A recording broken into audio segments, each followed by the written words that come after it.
Bonjour tout le monde, bienvenue dans ce tutoriel à propos Linux. Voilà le plan qu'on va suivre. Premièrement, une introduction dont on va voir c'est quoi un système d'exploitation et puis une petite définition de Linux. Et après, on va parler de Linux, POSIX et Unix et une comparaison entre Unix et Windows et les distributions Linux. Ensuite, on va voir les virtual machines. Dans cette partie, on va installer des virtual machines et les utiliser pour lancer des distributions Linux. Et avant de terminer, on va utiliser ligne de commande pour se communiquer avec notre ordinateur. Et finalement, une conclusion. Donc, c'est quoi un système d'exploitation? En informatique, un système d'exploitation, souvent appelé OS, Operating System, est un ensemble de programmes qui dirigent l'utilisation des ressources d'un ordinateur par des logiciels applicatifs. Bref, un système d'exploitation est avant tout un logiciel essentiel au fonctionnement d'un ordinateur. Il fournit une interface permettant la communication entre l'humain et la machine par les différents logiciels d'application, tels les traitements de texte, les tableurs, les logiciels de dessin, etc. Enfin, c'est grâce à lui, ces logiciels peuvent accéder aux ressources matérielles de l'ordinateur. Il peut ainsi recevoir des commandes du clavier ou de la souris, les périphériques d'entrée input, et afficher les résultats à l'écran ou à l'imprimante périphérique de sortie output. Il existe sur le marché des dizaines de systèmes d'exploitation différents. C'est le cas de Windows, Mac OS, IRIX, Symbian OS, Linux. Alors, c'est quoi Linux? Linux au sens restreint, le noyau du système d'exploitation Linux. Et au sens large, tout système d'exploitation basé sur le noyau Linux. Le noyau est le corps du système, celui qui s'occupe de fournir au logiciel une interface de programmation pour utiliser le matériel. Le noyau Linux est un noyau du système d'exploitation de type Unix. Le noyau Linux est un logiciel libre développé essentiellement en langage C. Il a été créé en 1991 par Linus Torvald. Les distributions Linux ont été et restent un important facteur de popularisation de mouvements open source. Depuis 2000, le noyau Linux est utilisé sur du matériel informatique ayant des téléphones portables ou super ordinateurs. Linux est un système d'exploitation multitâche et multi-utilisateur, créé en 1969 par Garnet Thompson. Il repose sur un interrupteur ou superviseur, le shell, et de nombreux petits utilitaires accomplissant chacun une action spécifique accumulable entre eux et appelée depuis la ligne de commande. Particulièrement répandue dans les milieux universitaires au début des années 1980. Elle a été utilisée par beaucoup de startups fondées par des gens entrepreneurs à cette époque et a donné naissance à une famille de systèmes dont les plus populaires à ce jour. Par exemple, iOS et Mac Operating System Linux. D'une manière générale, la quasi-totalité des systèmes PC ou mobiles les plus courants sont basés sur le noyau de Unix. A lancé un système d'exploitation appelé GNU qui signifie GNU is not Unix, pour le but de fournir un équivalent d'Unix composé uniquement de logiciels libres, bien que compatible avec Unix. GNU s'en démarque notamment par sa grande utilisation de Lisp. Que le noyau de GNU fut créé le noyau de Linux qui fut livré en 1992. Cela permet d'utiliser pour la première fois un système d'exploitation entièrement libre, une variante de GNU utilisant le noyau Linux connu sous la forme GNU Linux, ou plus couramment simplement Linux. Il nécessite d'être accompagné d'autres logiciels pour former un système d'exploitation.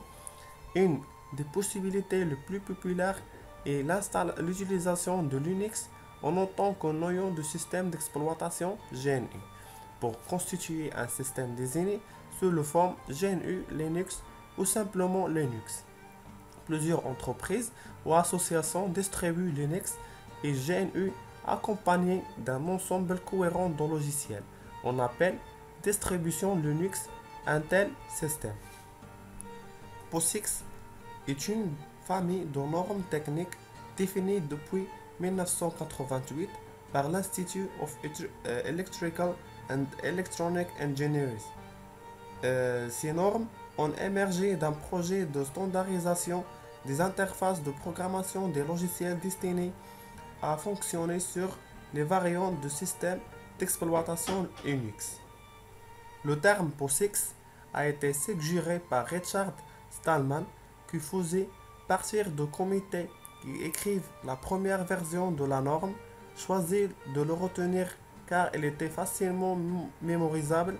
Les 4 premières lettres forment l'acronyme de Portable Operating System Interface. L'interface portable de système d'exploitation et le X exprime l'héritage Unix. Maintenant, on va passer à la comparaison entre Windows et Linux. Premièrement, Linux est open source, ça veut dire libre. Donc le code source de nos systèmes et de programmes sont accessibles à tous. Cela veut dire qu'un utilisateur ou un programmeur peut modifier, ajouter ou corriger un logiciel via son code source et ce librement sans aucune limite dans le temps. Par contre, Windows. Deuxièmement, Linux est gratuit. Ça veut dire aucune licence à payer.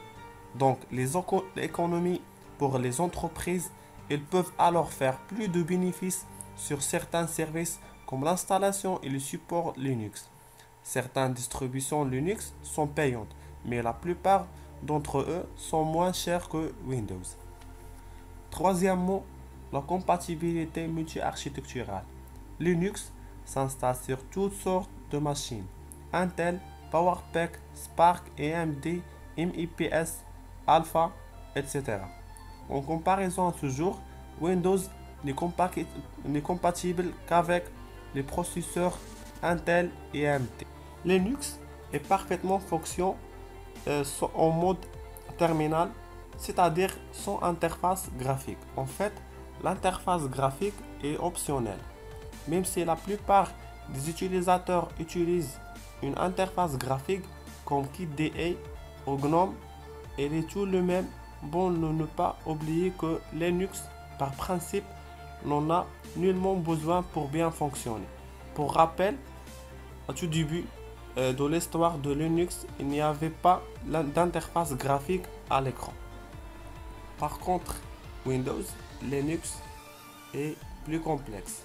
En fait, Linux possédant une structure plus complexe demande de la part des Linuxiens débutants une plus grande recherche et de bourdoyage dans ce dernier pour s'y trouver et ce même s'il y a beaucoup de documentation conçue pour lui. Cela demande bien sûr de nouvelles habitudes d'utilisation et aussi beaucoup de temps d'apprentissage. Généralement, un manque de pilotes ou de drivers propriétaires pour Linux.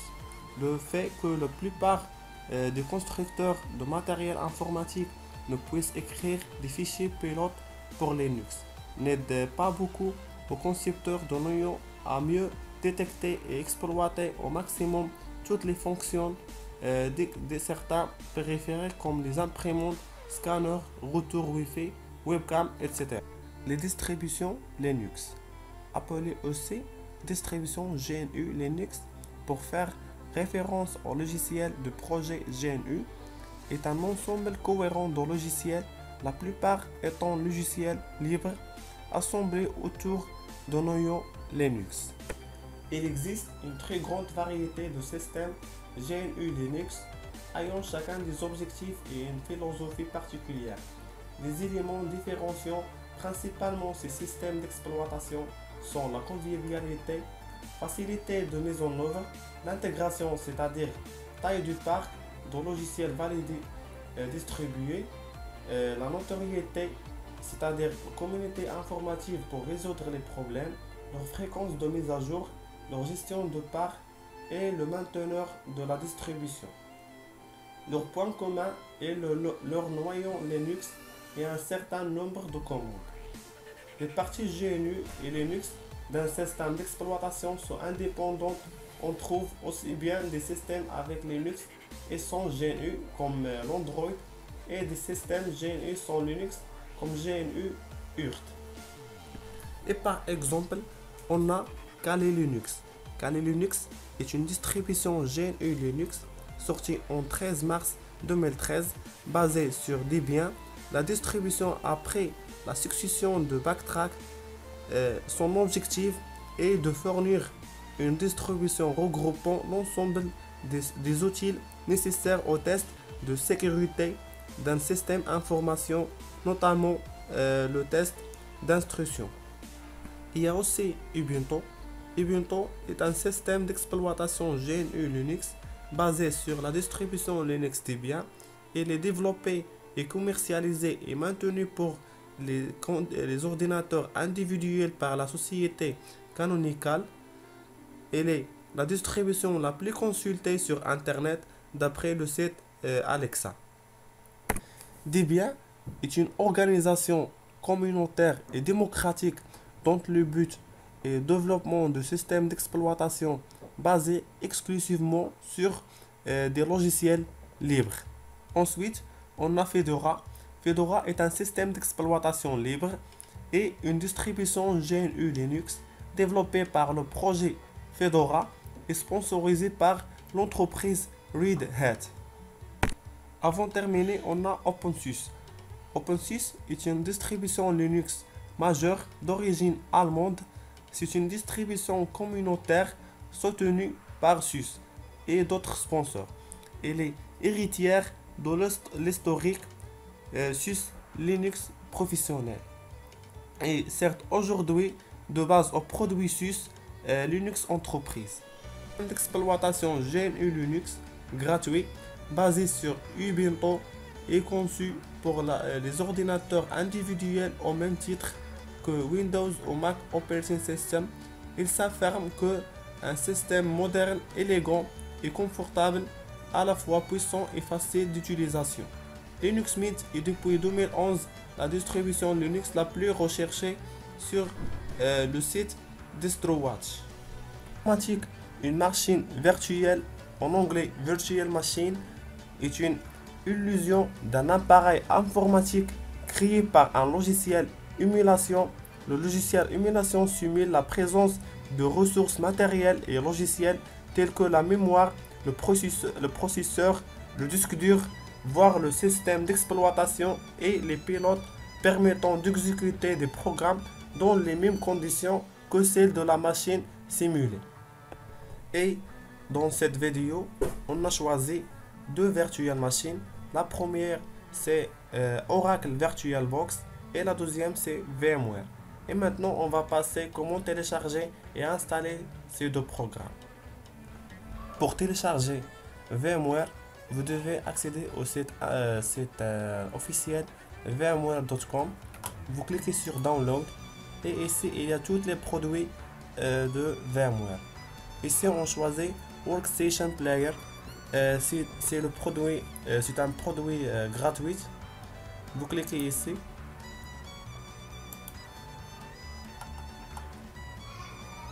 Comme vous voyez, il y a deux VMware Workstation. Et le premier c'est pour Windows 64 bits et on a ici VMware Workstation pour Linux 64 bits. Donc on va télécharger la version pour Windows 64. Vous cliquez sur Download et le téléchargement va commencer. Et pour télécharger VirtualBox, vous devrez accéder au site virtualbox.org. Vous cliquez sur Download VirtualBox.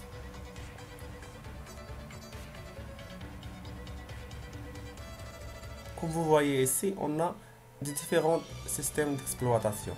Moi, j'avais Windows, donc je vais cliquer sur Windows Host pour le téléchargement commence. Moi, j'ai déjà téléchargé son logiciel, donc quand vous cliquez ici, le téléchargement va automatiquement se lancer. Vous cliquez sur Next.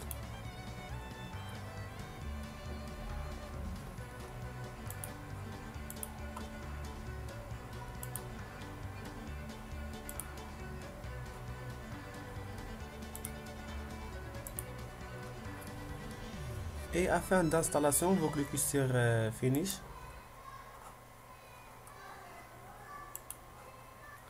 Et voilà l'écran du programme. Maintenant, on passe à l'installation de VirtualBox. Vous cliquez deux fois sur le fichier. Vous cliquez sur Suivant. Suivant.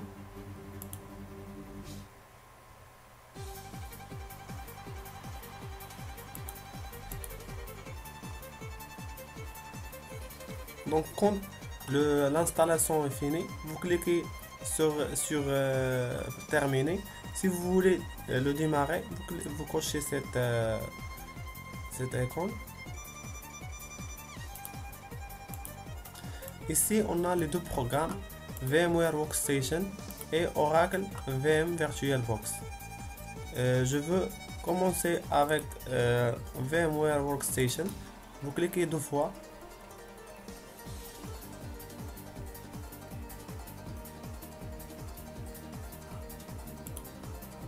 Vous cliquez sur Create a new virtual machine. Donc ici on a les méthodes de création. Moi j'ai un fichier ISO de Linux Mint. Je vais le donner le lien pour télécharger Linux Mint à la description de vidéo. Vous cliquez sur installer disk image file. Ici vous devez aller au fichier ISO Linux Mint. Vous cliquez sur Next et ici vous choisissez le système d'exploitation Linux Mint et Linux. Vous cochez Linux. Comme j'avais dit que Linux Mint est basé sur Ubuntu, donc je vais choisir Ubuntu 64 bits. Vous cliquez sur Next. Ici, comment ce système va prendre comme disque de stockage. Moi, je vais le donner 5 GB. Vous cliquez sur Next. Vous cliquez sur cette fenêtre pour plus de détails. Cette zone là, elle est concernant la RAM de ce virtual machine. Je vais le donner 2 GB. Et je clique sur Close et finalement Finish. Voilà notre système d'exploitation. Vous cliquez sur Power On.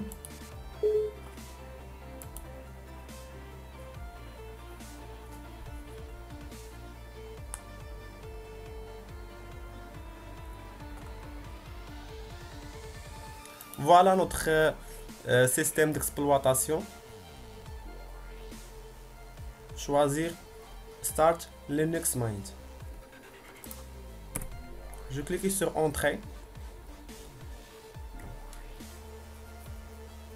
Et puis le système d'exploitation va se lancer.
Voilà notre système d'exploitation et voilà le desktop.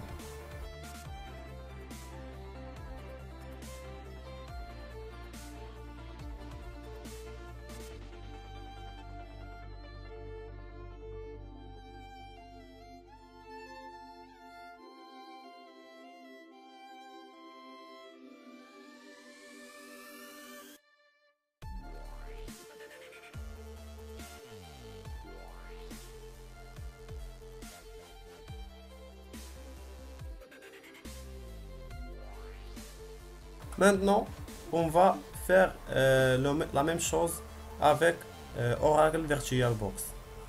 Vous fermez ce programme, Power Off, et vous lancez Oracle VM VirtualBox. Vous cliquez sur Nouvelle et si vous voulez donner un nom à votre machine, Virtual Machine.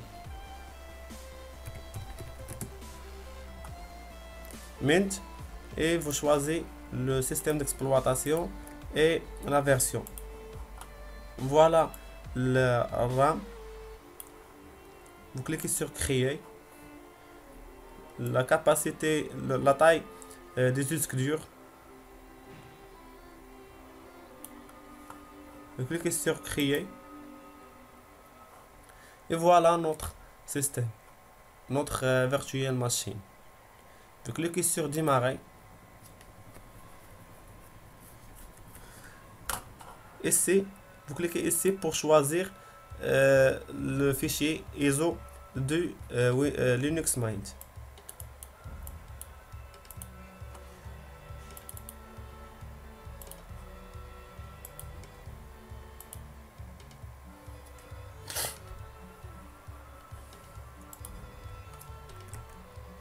Et comme vous voyez ici, la même chose, vous choisissez Start Linux Mint, vous cliquez sur Entrée et il va démarrer.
Et voilà, notre système d'exploitation a été lancé correctement.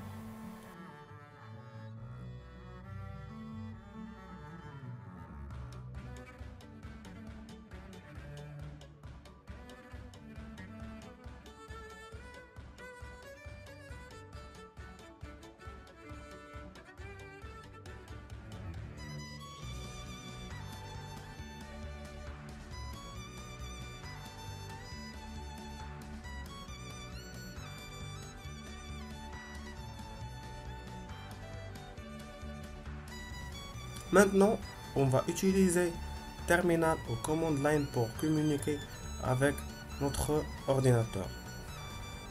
Premièrement, on lance Terminal.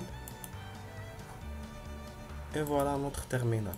Elle est comme CMD dans le Windows. Première commande, il y a pwd. Cette commande nous affiche le chemin absolu de répertoire courant. L'autre commande, c'est ls. Cette commande nous permet d'afficher les répertoires et les fichiers du répertoire actif. Il y a une autre commande, c'est cd. change directory in English nous permettent de changer notre répertoire. Par exemple, je peux accéder au répertoire desktop qu'on avait ici. Donc, je crée change directory to desktop.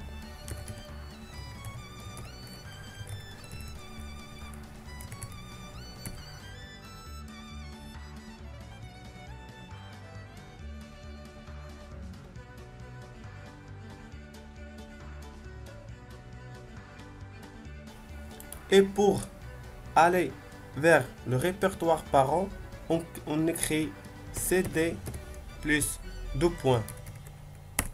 Et voilà. Et pour changer le répertoire au répertoire précédent, on écrit sd plus un tiré et l'exécute. Et voilà, nous revenons au répertoire précédent. Et pour aller directement au répertoire racine, on exécute sd plus une slash et on l'exécute.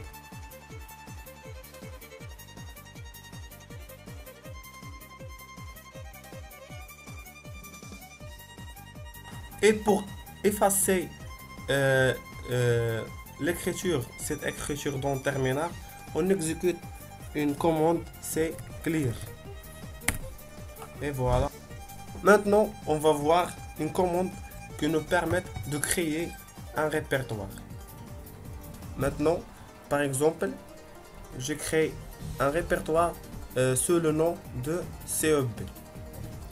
On exécute mkdir, en anglais make dir direction, mkdir CEB. Et voilà notre répertoire. Et après, on va voir une commande qui nous permet de d'effacer ce répertoire. C'est rm remove directory rm dir cep et va l'effacer tout simplement. Et pour changer la langue du clavier au terminal, on utilise en commande c'est set x k p ma p et ici on écrit la langue du clavier qu'on veut. Par exemple, je veux clavier français AZERTY. Et voilà, il l'exécute. Et pour sortir du terminal, on écrit exit et il va sortir du terminal. Il y a une autre commande qui nous permet de éteindre notre on écrit power off. Et voilà, notre système elle va s'éteindre. Je vais vous laisser un document PDF qui contient une liste de commandes que vous puissiez l'exécuter et les découvrir ultérieurement. Maintenant, notre vidéo a été finie et j'espère que vous l'aimerez. Si vous avez des questions ou des remarques, vous pouvez le me dire dans un commentaire. Et merci.